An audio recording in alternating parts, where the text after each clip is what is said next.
Compañero presidente, usted está en el gobierno hace 3 meses. Antes era un jefe de la oposición, usted era un revolucionario, entre revolucionarios. Yo lo conocí un poco antes, con compañeros, y usted es jefe de Estado. ¿Cambia un hombre cuando está en el poder? Mira, Reggie, a mí me dijeron siempre el compañero ayer. Hoy me dicen el compañero presidente. Claro está que yo peso la responsabilidad que eso significa. ¿Cambia un militar cuando es jefe de Estado? No. Yo creo que el jefe de Estado, que es socialista, sigue pensando como tal. Eso sí, que su actuación tiene que estar de acuerdo con la realidad. Yo lo creo también, y creo aún que es una gran novedad eso, que un socialista, estando en el poder, se quede socialista y haga socialismo.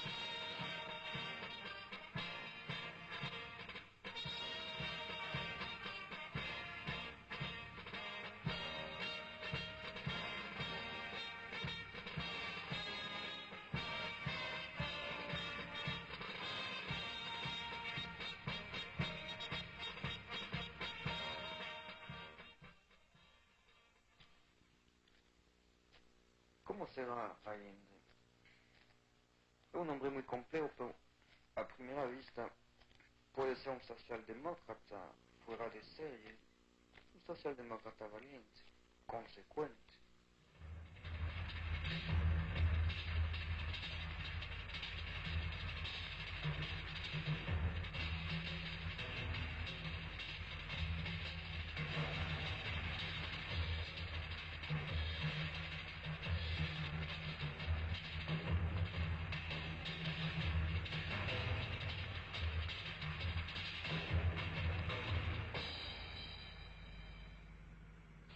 Después de diputado, ministro en el primer Frente Popular. Ministro de Pedro Aguirre Cerda.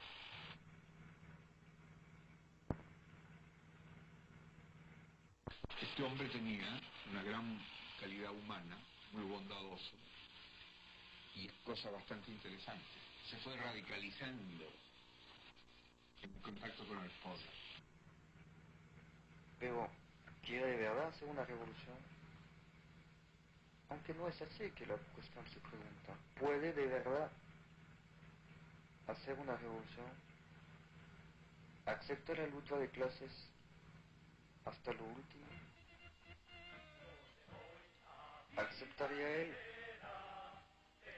romper todo este aparato, estos moldes, estas instituciones que lo han llevado a él allá donde está actualmente? Porque si es presidente es que ha jugado las reglas del juego institucional, del juego de una república burguesa. De verdad es un problema Allende. ¿Conoce alguna gente del pueblo? O sea, estaba en Valparaíso, ¿usted conoció a gente, digamos, más humilde que les hayan enseñado algunas cosas? En mi vida influyó mucho, siendo yo muchacho, tenía 14 años, un anarquista carpintero, cuyo taller muy modesto, muy humilde, estaba frente a mi casa. Y cuando yo terminaba mis clases en el liceo, iba a conversar con este anarquista Juan de Marchi. Era un hombre que tenía en esa época 60, 63 años. Yo tenía 14, 15 años. Me enseñó a jugar ajedrez. Importante. Y me comentaba las cosas de la vida. Y me prestaba libros. ¿Cuáles libros? Todos aquellos, digamos, esencialmente teóricos, digamos. De Bakunin, cosas así. Y sobre todo los comentarios de él eran importantes. Porque yo no tenía una vocación de lectura de cosas profundas. Y él me simplificaba con esa sencillez y esa quería que tienen los obreros que han asimilado las cosas. Claro.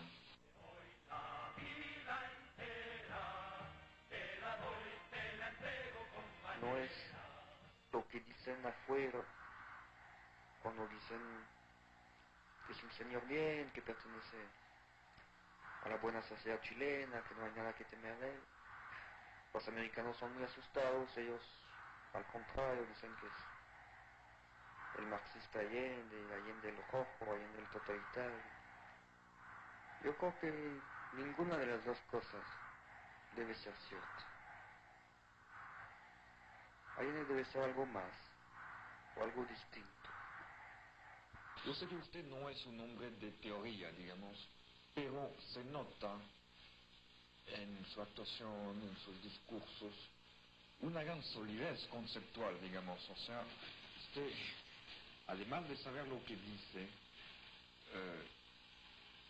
dice cosas siempre científicamente fundadas, digamos. Y entonces yo me pregunto, ¿cuándo usted y cómo usted se acercó al marxismo-leninismo? Y específicamente, si ha leído a Marx, a Lenin, ¿cuándo? O sea... Bueno, la verdad es que en la época de estudiante, le estoy hablando del año 26 y 27, cuando recién ingresé a medicina, los estudiantes de medicina éramos los más avanzados.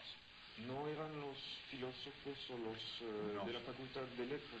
No, eran los estudiantes de medicina por tradición. Nosotros vivíamos en esa época en un barrio, ¿no?, que era muy modesto, convivíamos prácticamente con el pueblo, éramos la mayoría estudiantes de provincia. Y en las noches nos reuníamos, los que vivíamos en una misma pensión, y en voz alta leíamos El Capital. Y leímos a Lenin, también leímos a Trotsky, por ejemplo. Nosotros no teníamos fronteras. Y yo sé perfectamente bien, ¿no?, que no hay acción revolucionaria sin teoría revolucionaria. Pero esencialmente, ¿no?, yo he sido un hombre que ha actuado. Y siempre ha actuado.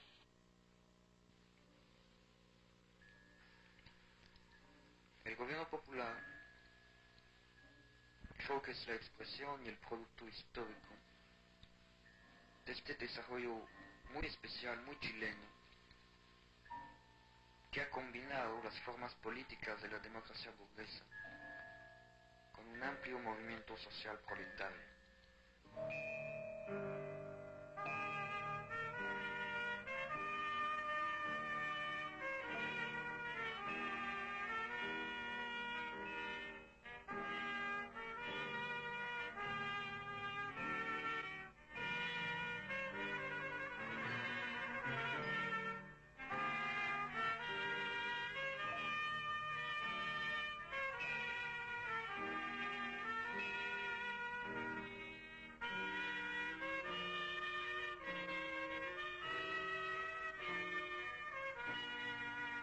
Usted, compañero presidente, tiene 62 años.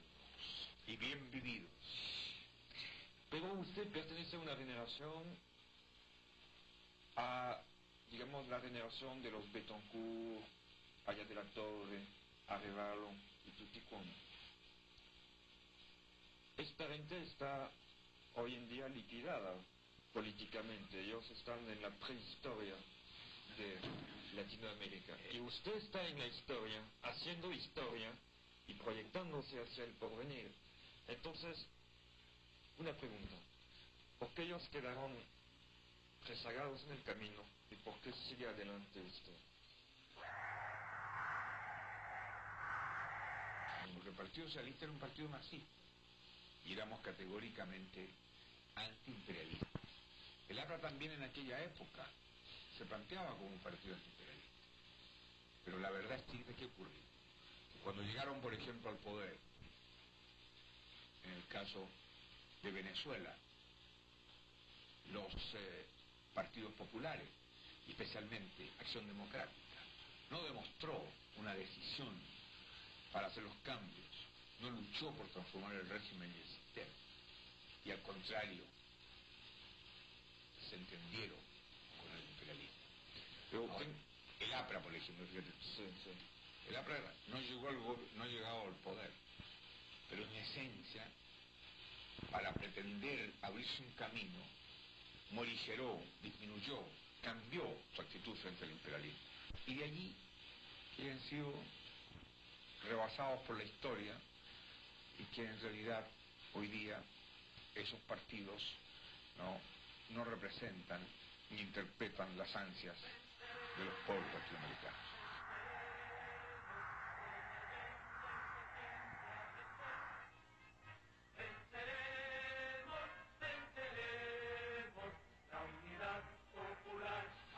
usted se le hizo patente el problema del imperialismo?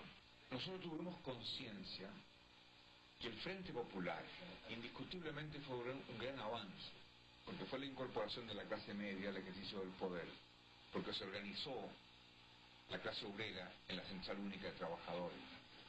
Pero al mismo tiempo comprendimos perfectamente bien que la dependencia económica implicaba el sometimiento político. Y si bien es cierto que era un paso hacia adelante el Frente Popular, no implicaba ni podía implicar la liberación política, la plena soberanía, que está sometida a la dependencia económica. Nosotros conscientemente actuamos en el Frente Popular como una etapa, pero indiscutiblemente cada vez veíamos que los problemas de fondo no podían solucionarse. ¿Y por qué no podían solucionarse? Porque nuestras riquezas esenciales están en manos del capital extranjero. Y allí entonces que esa experiencia vivida fortificó nuestra convicción de que la lucha esencial en los países en vías de desarrollo es la lucha antiimperialista. Ese es el fondo del pensamiento. Pero la Revolución Cubana no jugó un papel en la decisión, digamos. Ha influido de forma extraordinaria, porque hemos visto con más claridad todavía lo que es el imperialismo y de qué manera no hay fronteras que lo detengan cuando tratan de defender sus intereses. Pero nosotros también tenemos el recuerdo allí de más de 57 desembarcos en América Latina de los marines. No te olvides también que el propio Bolívar tiene una frase que dice, ¿no?, Estados Unidos quiere sumergir a América en la miseria en nombre de... Dos personas me han impresionado por algo que no he encontrado en otros, su mirada. Zhou Enlai y el Che Guevara. En ambos había una fuerza interior, en ambos había firmeza, en ambos había ironía. Yo cuando conversaba con el comandante Guevara y lo miraba, sabía la respuesta antes que él la dijera con sus palabras. ¿Cuál fue su primer contacto con la Revolución Cubana? Debe haber entrado Fidel Castro el 6 de enero, según me acuerdo, el 5 de enero. Pues bien, yo llegué a Cuba el 20 de enero. El 20 de enero. Y llegué en un momento muy curioso. Esa tarde había un desfile. Ese desfile estaba encabezado por 200 policías de Miami. Y iban en un auto abierto el alcalde de Miami y no sé si sería el alcalde de La Habana. Entonces yo al día siguiente pensé tomar el avión y regresarme a Chile, cuando me encontré con Carlos Rafael Rodríguez, que a quien había conocido en Chile. Y me dijo, ¿qué estás haciendo acá? Le dije, vine a ver esta revolución, pero como no hay esta revolución no voy. ¿Qué revolución va a ser esta cuando están los policías de Miami? Entonces me dijo, cometes un error, Salvador.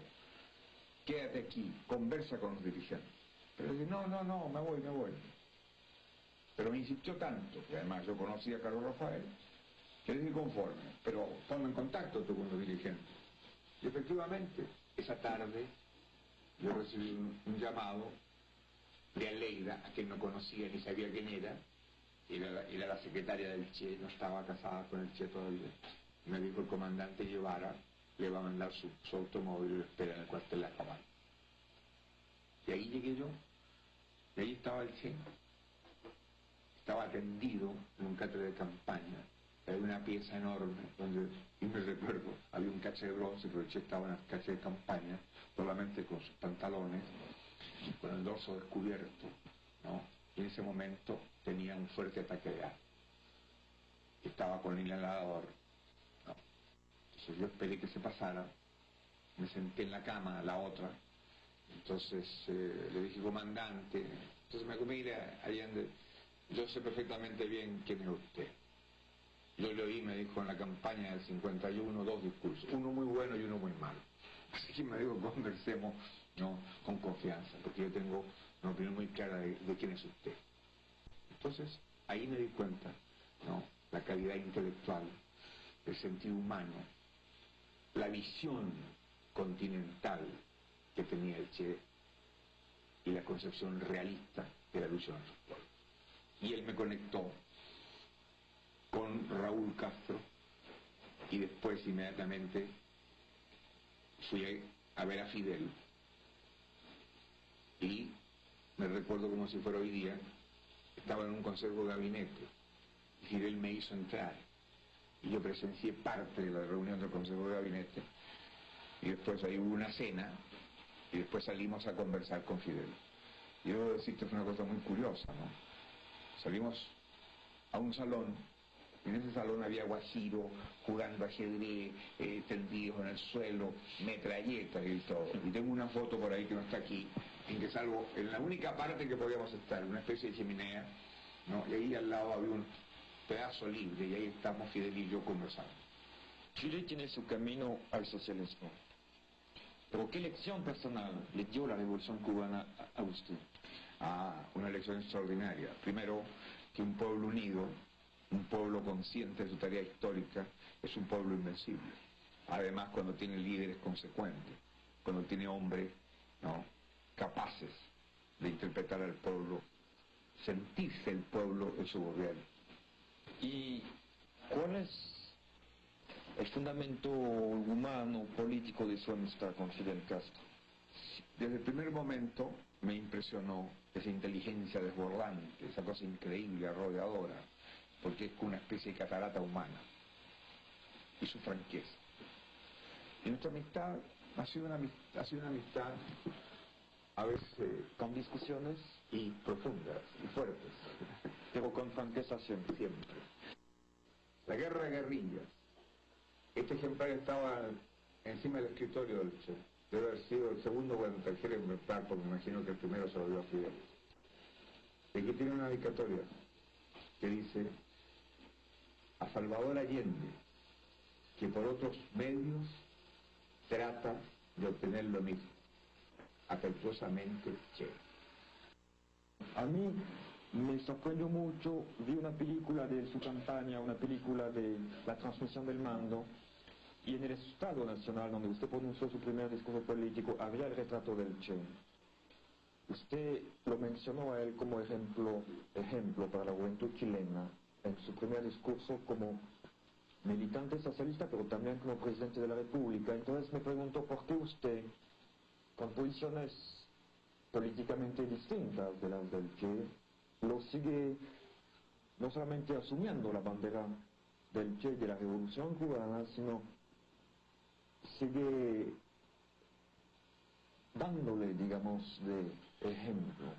Una razón, porque yo creo que indiscutiblemente en la vida de Latinoamérica pocas veces, o quizás nunca, ha habido un hombre que haya demostrado más consecuencia con sus ideas, más generosidad, más desprendimiento.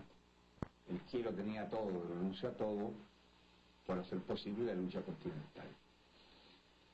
Ahora, la respuesta de por qué está en la propia dedicatoria del libro del Che. Él dice: para Allende, que por otros caminos trata de obtener lo mismo. Había diferencias, indiscutiblemente, pero en el fondo las posiciones eran similares, iguales. Diferencias de método. Exacto. No diferencias de principio. Exacto. ¿Qué sintió usted? Es una pregunta un poco... A lo mejor usted no lo quiere contestar. ¿Qué sintió usted cuando aprendió su muerte? Su asesinato, mejor dicho. Un desgarro profundo.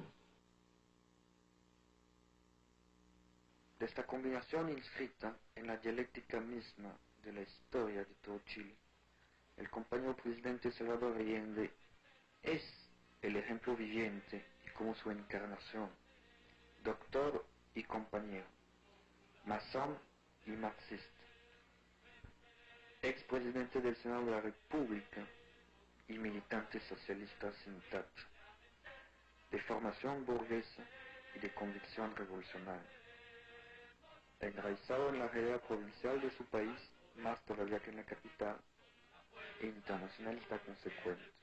De verdad, él es efectivamente, como le gusta decirlo, criollo, chileno hasta la médula. Si no fuera él esta síntesis de historia chilena con todos sus contrastes a veces desconcertantes, él no habría estado ciertamente en condiciones de reunir en torno a su nombre la primera mayoría en las elecciones presidenciales y de jugar este rol determinante que es el suyo en la hora presente. No es por un azar que Allende haya sido llamado por sus compatriotas como jefe de Estado de un gobierno legalmente constituido, para lanzar un puente entre la sociedad del pasado y la sociedad del futuro, por encima y por decirlo así,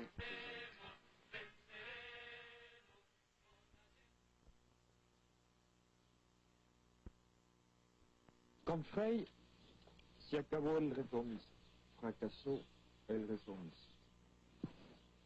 Con usted en el gobierno, el pueblo chileno ha escogido la vía de la revolución. ¿Pero qué es revolución? Es sustitución del poder de una clase por otra. Revolución es destrucción del aparato burgués y su reemplazo por otro. Y acá no ha pasado nada de eso. Entonces, ¿en dónde estamos, compañeros? Vamos por partes. Efectivamente, el pueblo chileno escogió el camino revolucionario. Y no hemos olvidado jamás un principio fundamental del marxismo, la lucha de clases. Y nosotros dijimos en la campaña electoral que nuestra lucha era para cambiar el régimen y el sistema, y que íbamos nosotros a conquistar el gobierno, para conquistar el poder, hacer las transformaciones revolucionarias que Chile necesita, romper la dependencia económica, política y cultural, sindical, etc. ¿Y qué? ¿Que no ha pasado nada? ¿En qué país estás tú? Pero mira, Reyes, nosotros que en estos pocos meses que llevamos en el gobierno, Han hecho enormemente. hemos hecho bastantes cosas. Desde luego, ¿quién está en el poder? Está el pueblo, representado por ¿quiénes? Por los trabajadores, organizados en la Central Única, que tienen representación en todos los escalones del gobierno. No te olvides, Reyí, por ejemplo, que hay 4 obreros de ministros, pero no solo porque son obreros, sino porque son militantes del Partido Socialista y militantes del Partido Comunista. Pero sigue la democracia burguesa, que digamos. Nosotros Usted tiene el poder ejecutivo, sí, el legislativo, el judicial, bueno, el aparato represivo, evidentemente. la legalidad, la constitución, que no la hizo el proletariado, la constitución la hizo la burguesía. Evidente, tienes razón, pero escúchame un poquito, ya vamos a llegar allá. ¿Qué dijimos en la campaña? Entre la victoria y la toma del gobierno iba a ser muy difícil. Y más difícil todavía era construir. Porque nosotros estamos haciendo un camino nuevo, un camino de Chile para Chile, de los chilenos para arreglar nuestro país. Y hemos dicho que dentro de la constitución burguesa vamos nosotros a dictar la nueva constitución, la constitución del pueblo. ¿Por qué? Porque en Chile podemos hacerlo. Porque si nosotros presentamos un proyecto y resulta que el Congreso lo rechaza, nosotros vamos al plebiscito. Nosotros podemos, imagínate, te pongo un ejemplo. Nosotros planteamos el problema de que no haya más un Congreso bicameral y lo rechaza el Congreso. Vamos a un plebiscito.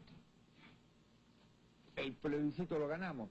Bueno, se acabaron las 2 cámaras y tenemos que ir a una cámara única como lo hemos planteado nosotros. ¿Y a quién va a elegir el pueblo en esa cámara? Supongo que a su representante. Si nosotros realizamos lo que hemos dicho y lo que estamos haciendo, y continuamos lo que estamos haciendo. Sí, y hay que reconocer algo, compañero. Usted, después de las elecciones, ha ganado muchos votos. Yo creo que sí. Muchos me lo han dicho, personalmente me di cuenta un poco, la Unidad Popular ha ensanchado su base social y es un aspecto muy interesante que en lugar del desgaste tradicional de un gobierno de izquierda en el poder, hay un fortalecimiento constante, de tal modo que ve posible usted una mayoría francamente popular y revolucionaria a un momento dado. Mira, en realidad nosotros llevamos pocos días, por así decirlo, para tener un éxito. Pero hay una cosa así, y es que la reacción, la derecha, y aún mucha gente, Elizabeth, fíjate tú, mucha gente de izquierda no creía que íbamos a ganar. Primero a ganar y enseguida a realizar lo que habíamos dicho. Y enseguida le hemos estado golpeando duro, muy insistentemente. Reciben un golpe y no se reponen y le damos otro. Por ejemplo, la reforma constitucional para nacionalizar el cobre. Imagínate el entendimiento CUT-gobierno. Imagínate tú la creación del Consejo Nacional Campesino. La expropiación en Concepción, ¿no?, de una empresa textil muy importante. La nacionalización del acero. La nacionalización del carbón. El proyecto de nacionalización de los bancos. Bueno, entonces yo te digo una cosa, Regis. ¿Estamos o nos estamos buscando el camino que conduce al socialismo? Entonces no es extrañarse que el pueblo esté presente, nos apoye.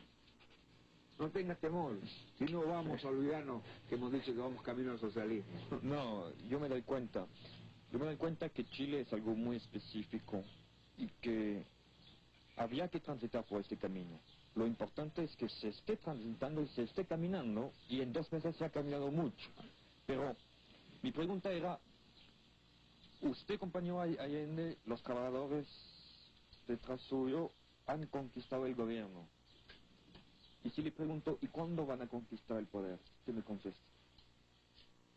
Contesto que lo vamos a conquistar cuando el cobre sea nuestro, cuando el hierro sea nuestro, cuando el salitre sea auténticamente nuestro, cuando hagamos hecho la profunda, rápida y honda reforma agraria, cuando controlemos el comercio de importación y exportación por parte del Estado, pero el poder indiscutiblemente lo tendremos cuando Chile sea un país económicamente independiente.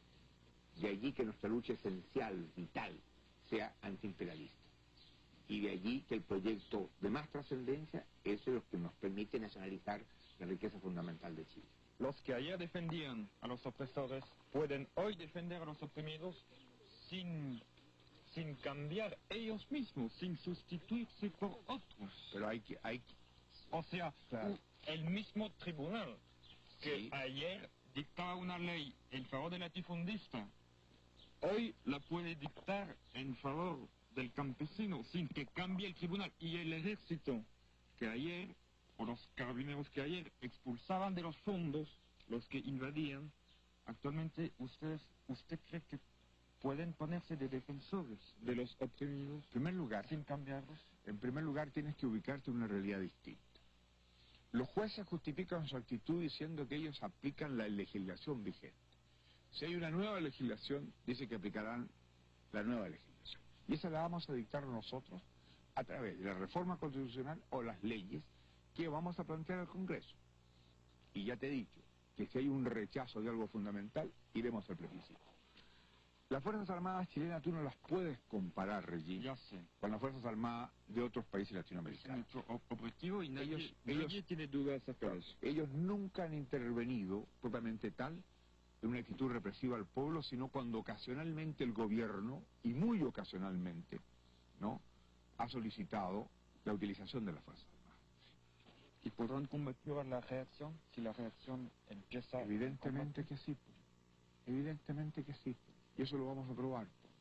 Evidentemente que sí. Usted está contestando una pregunta que yo me hacía más bien a un compañero, le había oído decir, si hay traición, no hay enfrentamiento. Pero si hay enfrentamiento es que no habrá traición. ¿Y usted cree inevitable el enfrentamiento? Pero es que el enfrentamiento se produce todos los días y en todos los hechos, Regis. Pero usted no ve un enfrentamiento frontal un día, un enfrentamiento, digamos, decisivo. Eso dependerá de ellos. Si ellos lo provocan, se va a producir. Se va a producir. Pero nosotros dejaremos que ellos lo provoquen, pero estamos vigilantes. Sabemos perfectamente bien lo que la historia señala y no nos van a pillar de sorpresa. Además, enfrentamiento, ¿no?, antagonismo, tendrá ¿Cómo no va a haber si nosotros partimos del hecho esencial marxista de la lucha de clases? Sabemos que los grupos oligárquicos, los grupos plutocráticos, los grupos feudales tratarán de defender sus privilegios. ¿Tú comprendes? Que una vez intentado la reforma constitucional por parte nuestra, que se va a convertir en realidad, se hieren intereses poderosos foráneos. La reforma agraria hiere los intereses de los terratenientes chilenos. La nacionalización de los bancos hiere los más poderosos intereses. Bueno, esa gente seguramente va a querer reaccionar. Han empezado ya. Ya, evidentemente. Pero nosotros estamos alerta. Y tenemos que decirle al pueblo que esté en una actitud vigilante. Y por eso en la concentración de esta tarde yo voy a plantear algunos de los aspectos en que el pueblo debe tener más conciencia. Usted está cumpliendo su programa, enfrentamiento continuo. Permanente. Hasta, si ellos lo buscan, si ellos lo provocan, habrá el enfrentamiento frontal. No es que usted y los gobernantes estén preparados, es que el pueblo también, por eso en digo, sus capas, en todas sus capas, estén conscientes de que se puede llegar a extremidades acá. Se lo hemos dicho, se lo hemos repetido, el pueblo lo sabe. Además ya te he dicho, aquí la lucha nuestra es hace muchos años, hay una gran conciencia, no es una sorpresa para el pueblo. Compañero presidente, usted como marxista sabe muy bien que ninguna clase social abandona el poder de buen grado. Y parece que aquí el cambio de gobierno se ha hecho con mucha gentileza y mucho estilo. Por ejemplo, yo vi una vez en un periódico francés, Le Monde, que decían que por la primera vez en la historia el marxismo se había instalado muy cómodamente, muy fácilmente en el sillón de la democracia burguesa. Han sido de verdad tan benevolentes estos señores del gobierno anterior con el nuevo gobierno elegido. Mira allí, nosotros sabemos perfectamente bien que las clases minoritarias que detentan el poder no lo entregan. No diré fácilmente, se resisten a entregarlo.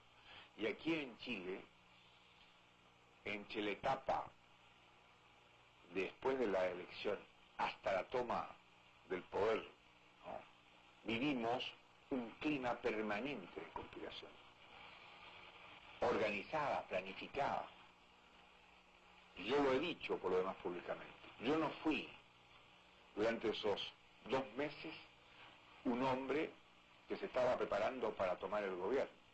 Fui un director de investigación. Y las primeras gestiones que se hicieron, que significó encontrar el hilo de la madeja, se debió a que yo impuse directamente que se realizaran.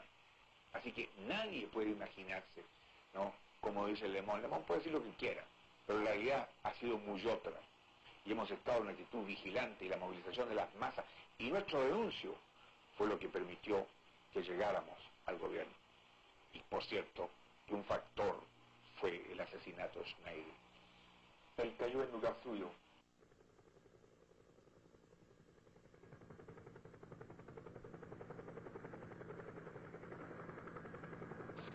Creo que usted vio a Ho Chi Minh personalmente poco antes de su muerte, muy poco antes. Sí, ha sido para mí lo más impactante en mi vida. ¿Cómo era un anciano de una dignidad, de una cosa transparente, de una modestia increíble? Y entonces uno estaba frente a un hombre cuya historia conocía, que sabía lo que había hecho, que era fundador del Partido Socialista francés, que había estado el fundador del Partido Socialista de Indochina, que había sido el conductor de su pueblo y que hablaba con una sencillez. Fíjate que durante el tiempo que estuvimos, esencialmente habló de los niños. Para mí, nada me ha impactado más que la actitud de Ho Chi Minh con nosotros. Cuando nos dijo, por ejemplo, gracias compañero por haber venido de tan lejos, ustedes que se han sacrificado para traernos el apoyo moral. Nosotros, oír esa frase de parte de Kim, de un hombre que había dado su vida entera a una lucha, al conductor victorioso, al que había derrotado indiscutiblemente a los japoneses y a los franceses, y que estaba derrotando a los americanos. Era cuando los bombardeos. Era cuando los bombardeos todavía. Que ya se hizo notar asesinando a un hombre, a un general. Actualmente no hacen nada. nada que se vea, nada público, pero evidentemente están preparando. En el fondo Chile es todavía un punto de interrogación. Hay un adversario al frente,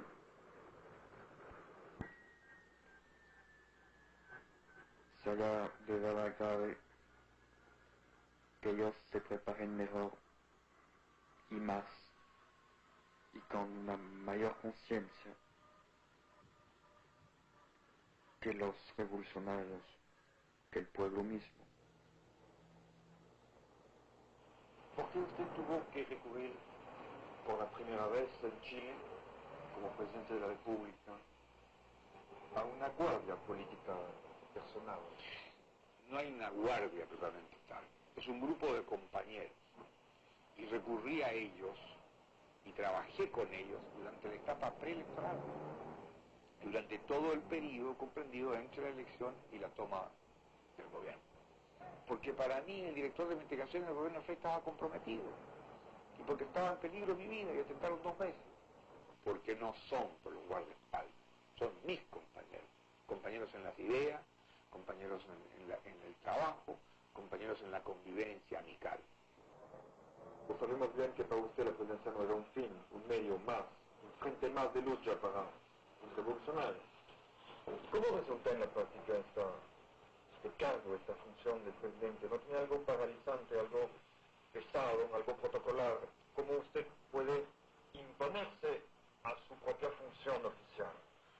Si acaso yo fuera un presidente tradicional, si acaso yo fuera un reformista, seguramente el medio me cogería o me bastaría. Si yo no tuviera la fuerza vital del pueblo, si yo no recibiera el estímulo, por ejemplo, que significa cuando voy a una población, cuando termino una concentración y la gente me dice, cuídese compañero Allende, qué bien compañero Allende, no podría actuar como actúo. Pero siempre hemos roto, primero por convicción, un poco fríamente, con esta cosa tradicional, protocolar.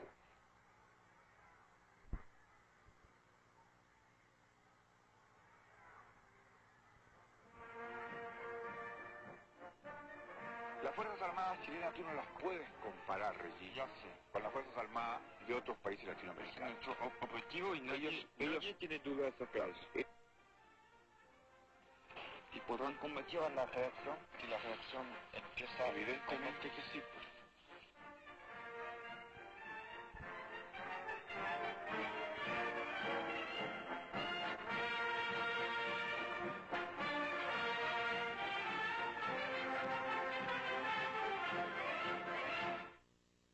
El papel suyo de unificador de las izquierdas, de catalizador de las fuerzas populares.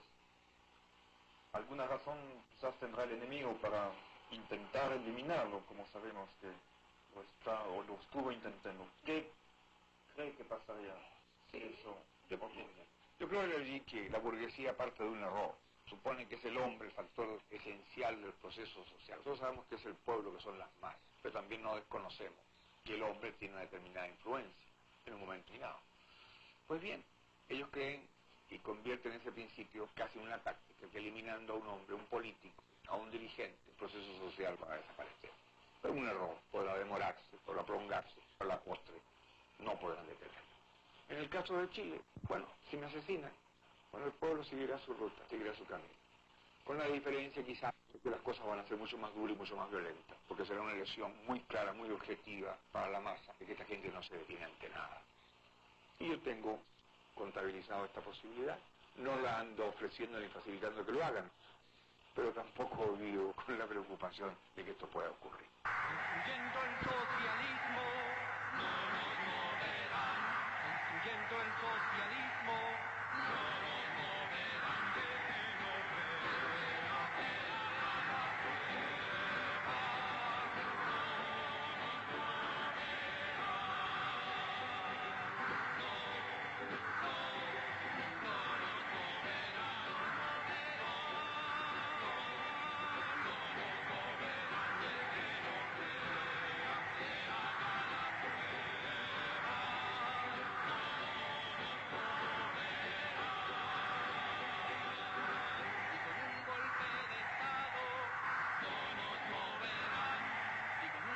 Tengo la impresión que ustedes han sido un poco dique en cuanto a tomas de terrenos, invasión de poblaciones, todos los problemas de los sin casa. Claro, no el dique de Frei, porque Frei mandaba ferozmente a los carabineros a sacar por la fuerza a los que invadían terrenos, a los sin casa, y esta historia del Fondo San Miguel, que lo de Puerto Montt. Pero, por supuesto, un gobierno del pueblo no puede actuar así. Y, sin embargo, el gobierno del pueblo no alienta estas medidas de las masas, digamos, de los desposeídos. Sí. Lo que nosotros le pedimos a nuestros compañeros, que entiendan que ellos son gobierno y que por lo tanto tienen que tener confianza en lo que vamos a hacer, en lo que estamos haciendo. El problema, Reggie, es muy claro y muy sencillo. Yo no conozco ningún país, inclusive Cuba, que haya solucionado el problema de la vivienda. Cierto. Además, estoy yo en desacuerdo con muchos aspectos de la reforma urbana, porque creo que no es la solución. Y se lo he dicho a Fidel, en muchos aspectos. Bueno, por lo tanto, ¿nosotros qué queremos hacer? Queremos encarar el problema de la vivienda, queremos darle techo, pero al mismo tiempo no queremos que se produzca una cosa anárquica. Porque tú comprendes perfectamente bien que si mañana se toman determinados terrenos a una distancia enorme del centro de la ciudad, será imposible darle agua, darle luz. Entonces, ¿qué clase de viviendas va a tener la gente? ¿Cuánto costaría llevar? En algunas partes nosotros no podemos construir casas de un piso, casas aisladas. Tendremos que construir bloques, porque lógicamente tenemos que aprovechar la altura. Y hay apego acá a la casa individualista, ¿no? Hay apego a la casa individualista. No se haya un rasgo, digamos, de la ideología burguesa, digamos. Y hay que vencer eso, pero eso no se puede vencer sino sobre la base del raciocinio, de que la gente entienda, se dé cuenta. Por lo tanto, nosotros no somos dique, sino que somos cauce. Tú comprendes perfectamente bien que es lo mismo puede pasar en las tomas de tierra, ¿no? Hay una ley. Esa ley indiscutiblemente nos va a llevar a nosotros a expropiar todas las haciendas, todos los fondos que supere el mínimo establecido por la ley. Pero resulta que lo que a nosotros nos interesa es hacer la reforma agraria por zonas, para poder al mismo tiempo, ¿no?, hacer la producción que Chile necesita de acuerdo con el clima, la región y el suelo. Si se hace de una forma anárquica, no hay posibilidad de planificar la producción. Este es el problema. Claro. De ahí que la gente tiene que entender que somos cauce y no dique. Nunca podrá ser dique el pueblo si el pueblo es gobierno. En la manera, usted se refiere a que en el campo, en el área de la economía social, el gobierno iba a dar participación a los directorios de empresa, a los trabajadores. Exacto. Entonces, Empleados y técnicos. empleados y técnicos. Eso, para mí, y siendo usted socialista y conociendo las relaciones del Partido Socialista con la Yugoslavia, me hace pensar en autogestión. No. Nosotros hemos planteado como una necesidad la presencia de obreros, empleados y técnicos en un porcentaje en la dirección de las empresas. Pero eso no implica que esas empresas vayan a ser autónomas y vayan a tener independencia para producir. No. Nosotros somos y seremos partidarios de una economía centralizada. Las empresas tendrán que desarrollar los planes de producción que fije el gobierno. Ahora, para que esto se cumpla, entonces discutiremos con los trabajadores. Pero no le vamos a entregar una empresa a determinados trabajadores para que ellos produzcan lo que quieran o para que ellos obtengan desde el punto de vista personal, porque tienen una empresa que es vital para el país, mayores ingresos que el resto. Ahí yo tenía una revista francesa, revista de izquierda. A ver, ¿cuál? Hablan de Chile, hablan de la revolución sin fusiles. La revolución sin fusiles.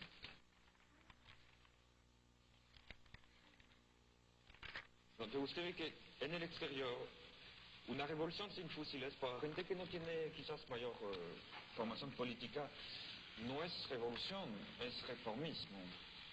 Entonces, por supuesto, todavía no han salido los fusiles acá en Chile, o poco, pero es revolución lo que pasa acá. Yo creo que estamos en una etapa revolucionaria. ¿Cómo podemos definir una revolución? Desde el punto de vista sociológico, yo le pregunto al filósofo y al sociólogo.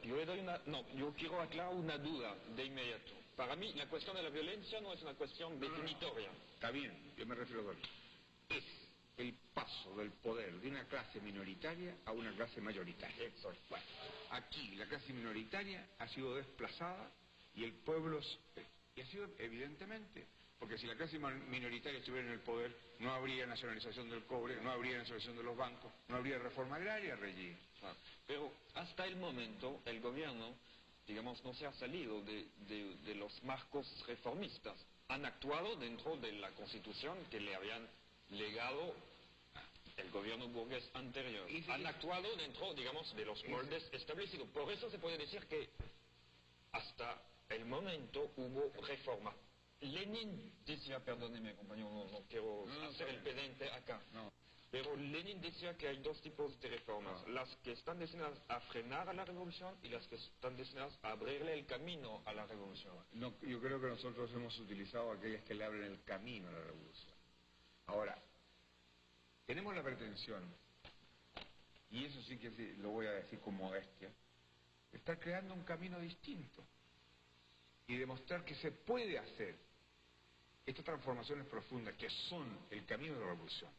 Y nosotros lo hemos dicho, y tú sabes perfectamente bien, que hemos dicho que crear un gobierno democrático, nacional, revolucionario y popular, que abrirá el camino al socialismo. Porque el socialismo no se impone por decreto. Es cierto. Entonces, todas las medidas que hemos tomado son medidas conducentes a la revolución. Pero mi pregunta tiene un poco un trasfondo histórico. Yo sé. Acá hubo ya frentes populares. Claro. Acá hubo ya gobiernos populares. Pedro Aguirre Cerda, usted fue ministro de él. Después vino lo de González Videla, que terminó mal. Después vino el populismo de Ibáñez, etc. Eso ha fracasado. Y no solamente acá, sino en todo el continente. ¿Qué ha fracasado? Perdón, ¿qué ha fracasado?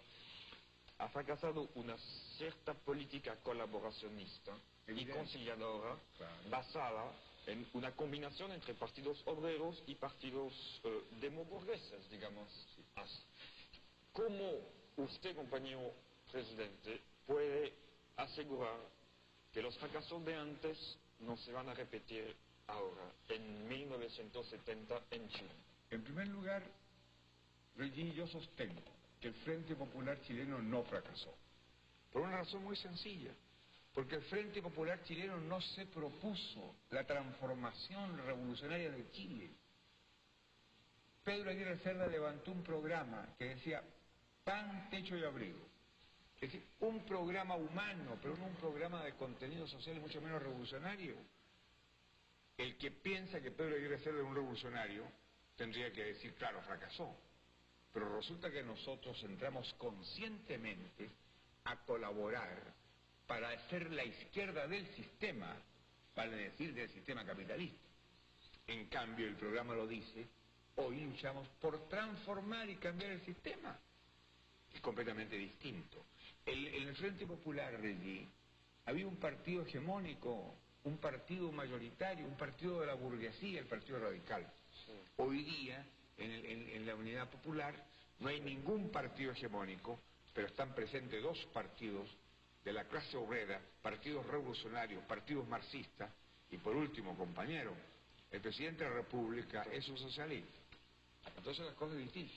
Y yo he llegado a este cargo para hacer la transformación económica y social de Chile, para abrirle camino al socialismo. La meta nuestra es el socialismo integral, científico, marxista. Además, el contexto internacional es distinto. Evidente. Antes... ¿Cuándo vamos a llegar?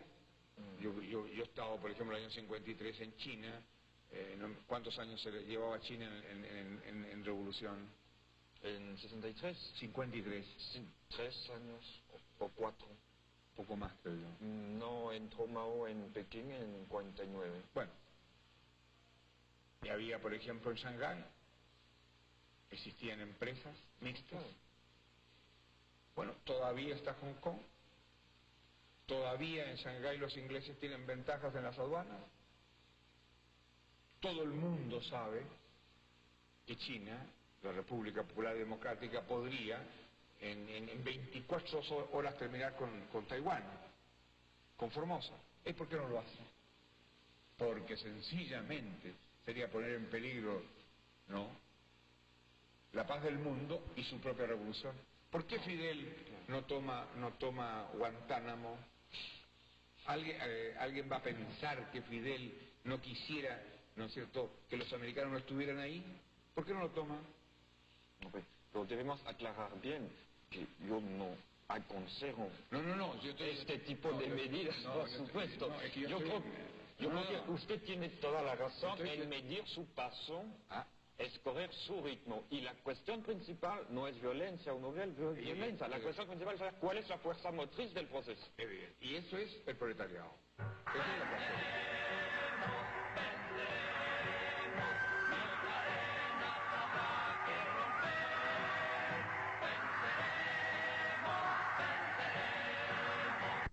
¿Quién está utilizando a quién en este sentido?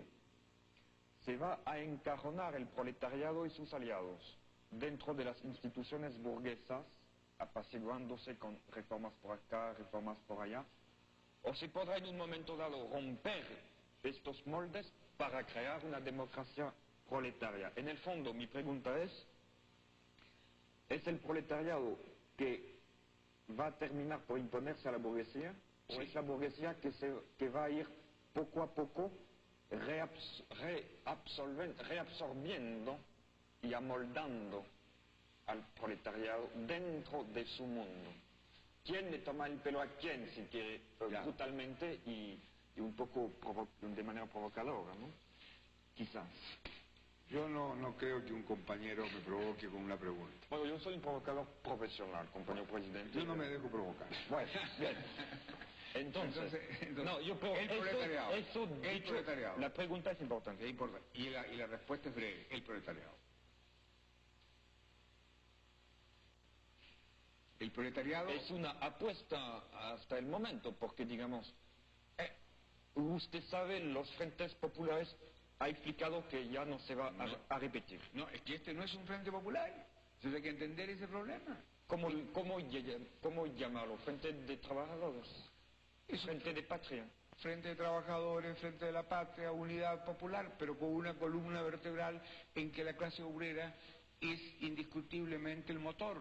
Porque aunque no hay una hegemonía de un partido, los partidos socialistas y comunistas son indiscutiblemente los partidos que representan al 90% de los trabajadores, vale decir, obreros, campesinos, empleados.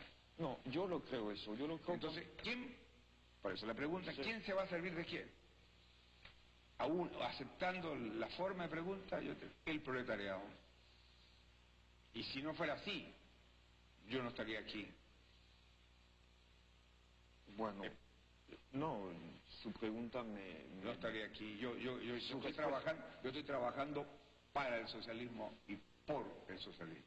Y no, su respuesta me convence, cuanto más que tenemos actualmente un contexto internacional muy difícil y también en el mundo una correlación de fuerza que ha cambiado mucho desde los años 38. Afuera muchos dicen Chile es la Inglaterra del continente. No son tropicales, son gente buena, son gente como nosotros, no les gusta la violencia, etc.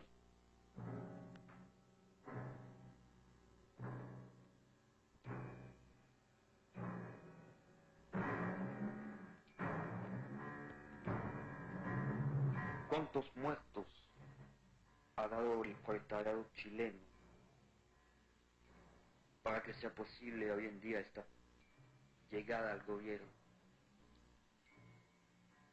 Porque esta lucha no es de ayer, no es de ahora. El que oficia la muerte como un verdugo tranquilo está tomando tu desayuno.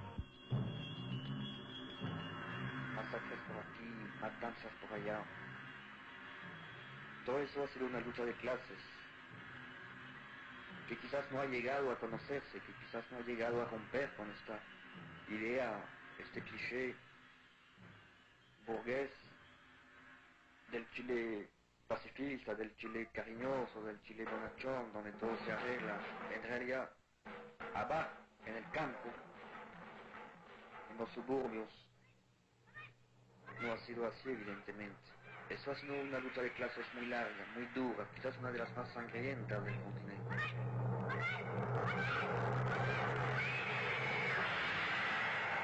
¿Dónde están los asesinos que mataron por matar? Los juramos por la tierra, los tendremos que encontrar.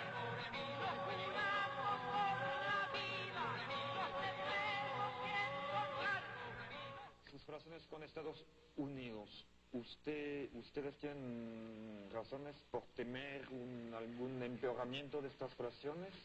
¿Qué es lo que esperan? Si nos sometemos a la historia, indiscutiblemente podemos temer muchas cosas. La experiencia de Latinoamérica es dramática, y es trágica, y es sangrienta. Vamos a hablar de la política del garrote o de la política del dólar, el desembarco de Marines, lo sabemos. Ahora bien, nosotros también pensamos que Estados Unidos como pueblo y como nación están hoy día viviendo etapas muy diferentes a las de antes. Ellos tienen profundos problemas internos. No solo el problema racial, no solo el problema de los negros, tienen el problema de sectores de obreros, de estudiantes, intelectuales, que no aceptan una política agresiva. Además, ellos se han concitado la repulsa mundial con su actitud en Vietnam. Por lo tanto, les es más difícil proceder en América Latina.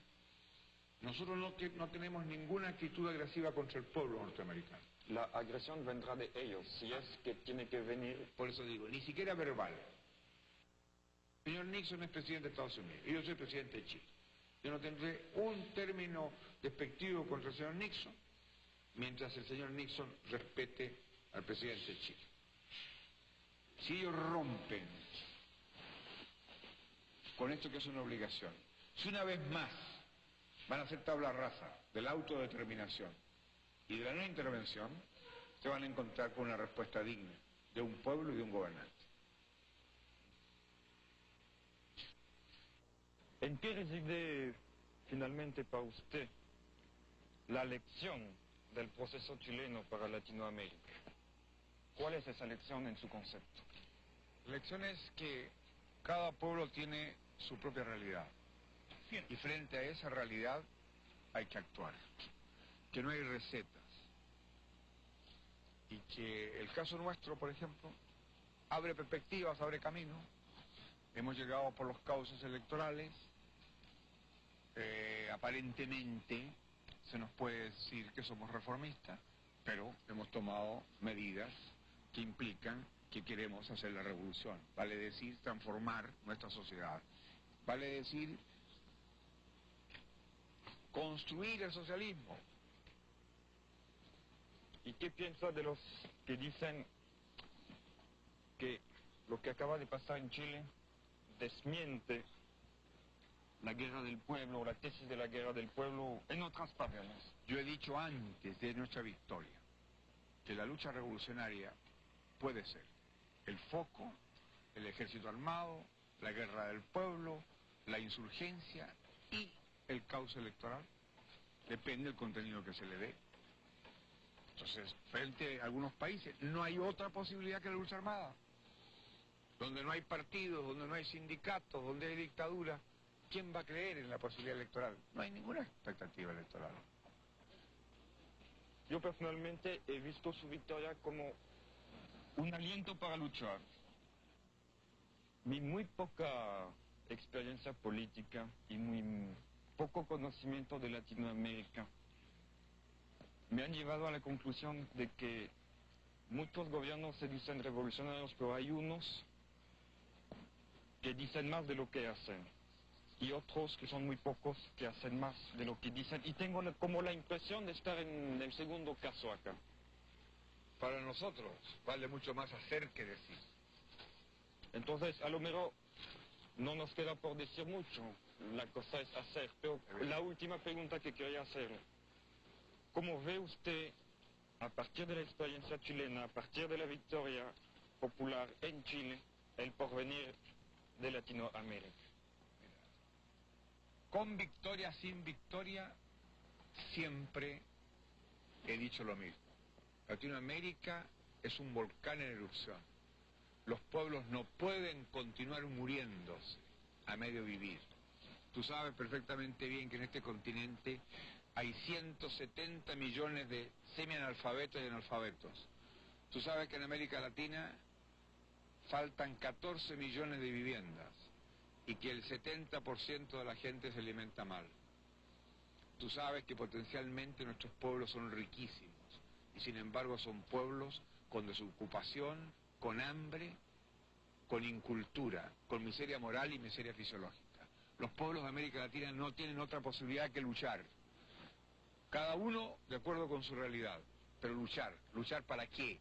Para conquistar su independencia económica y ser pueblos auténticamente libres en lo político también. Ahora, yo creo que esa es la gran expectativa y es bueno que como presidente yo pueda decirle, sobre todo a la juventud, que en el camino de la lucha, en el camino de la rebeldía, en el camino de la consagración, a estar junto a los trabajadores, está la gran perspectiva y la gran posibilidad. Este continente tiene que alcanzar su independencia. Y algún día América tendrá una voz de continente, una voz de pueblo unido, una voz que sea respetada y oída, porque será la voz de pueblos dueños de su propio destino.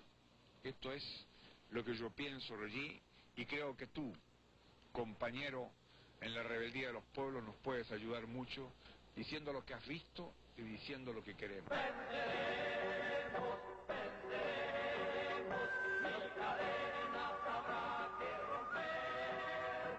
Venceremos. Es muy chileno lo que aquí ha ocurrido. Chileno también es el lema que está en el escudo nacional, por la razón o la fuerza.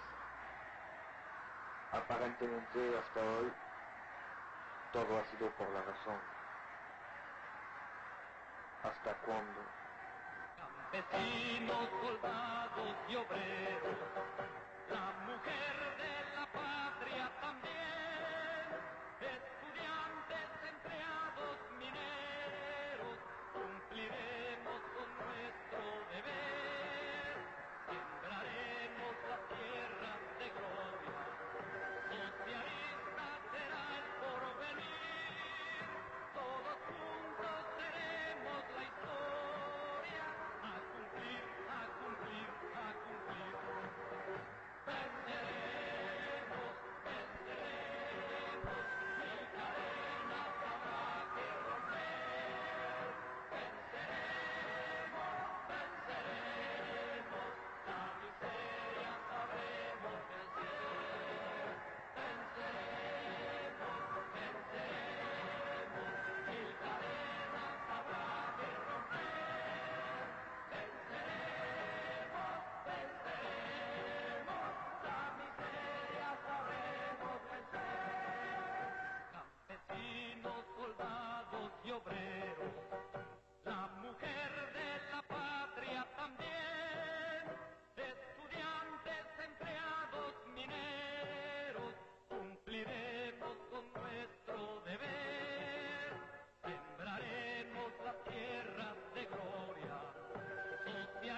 ¿Cuáles? Todos aquellos, digamos, esencialmente teóricos, digamos. De Bakunin, cosas así. Y sobre todo los comentarios de él eran importantes, porque yo no tenía una vocación de lectura de cosas profundas, y él me simplificaba con esa sencillez, esa quería que tienen los obreros que han asimilado las cosas. Claro.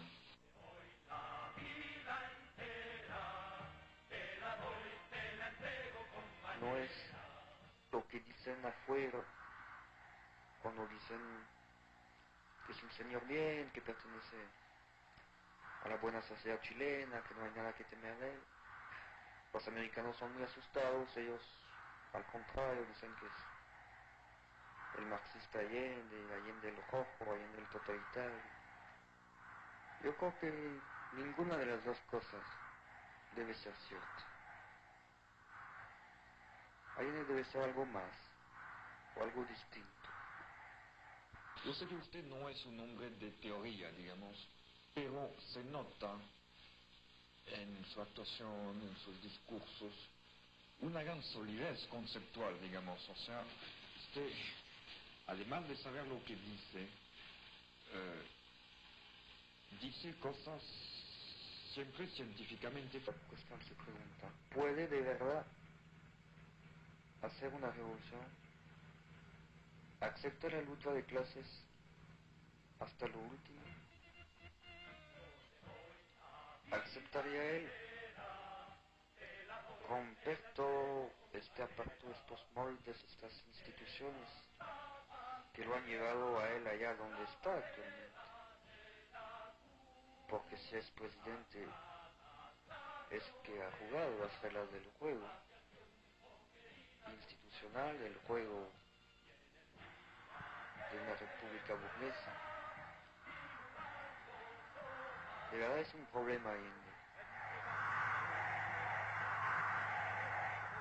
¿Conoce alguna gente del pueblo? O sea, estaba en Valparaíso, ¿usted conoció a gente, digamos, más humilde que les hayan enseñado algunas cosas? En mi vida influyó mucho, siendo yo muchacho, tenía 14 años, un anarquista carpintero, cuyo taller muy modesto, muy humilde, estaba frente a mi casa. Y cuando yo terminaba mis clases en el liceo, iba a conversar con este anarquista Juan de Marchi. Era un hombre que tenía en esa época 60, 63 años. Yo tenía 14, 15 años. Me enseñó a jugar ajedrez. Importante. Y me comentaba las cosas de la vida. Fundadas, digamos. Y entonces yo me pregunto, ¿cuándo usted y cómo usted se acercó al marxismo-leninismo? Y específicamente, si ha leído a Marx, a Lenin, ¿cuándo? O sea...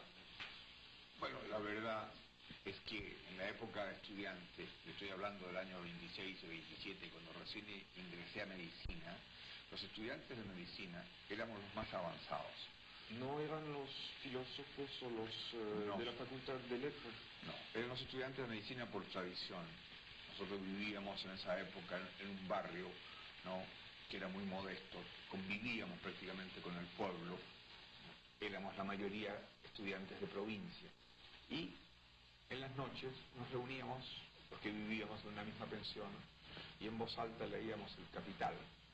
Y leímos a Lenin, también leímos a Trotsky, por ejemplo. Nosotros no teníamos fronteras. Y yo sé perfectamente bien, ¿no?, que no hay acción revolucionaria sin teoría revolucionaria. Pero esencialmente, ¿no?, yo soy un hombre que ha actuado. Y siempre ha actuado.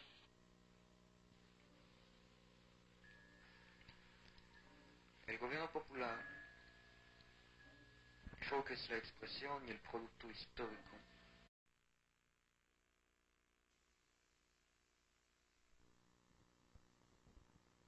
Compañero presidente, usted está en el gobierno hace 3 meses. Antes era un jefe de la oposición, usted era un revolucionario, entre revolucionarios. Yo lo conocí un poco antes con compañeros y usted es jefe de Estado. ¿Cambia un hombre cuando está en el poder? Mira, Reggie, a mí me dijeron siempre el compañero ayer. Hoy me dicen el compañero presidente. Claro está que yo peso la responsabilidad que eso significa. cambia un militante cuando es jefe de Estado. No. Yo creo que el jefe de Estado, que es socialista, sigue pensando como tal. Eso sí, que su actuación tiene que estar de acuerdo con la realidad. Yo lo creo también, y creo aún que es una gran novedad eso, que un socialista, estando en el poder, se quede socialista y haga socialista.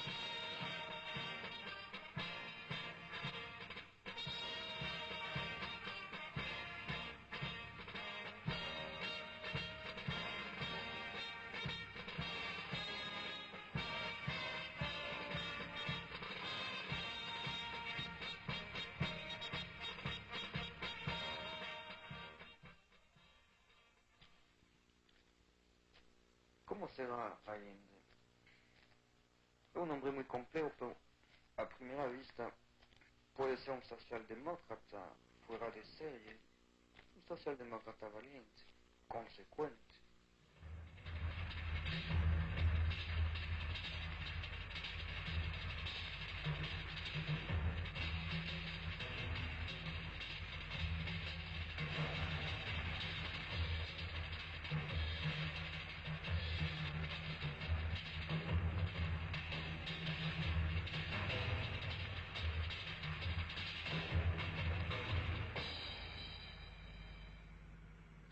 Después de diputado ministro en el primer Frente Popular, Ministro de Pedro Aguirre Cerda.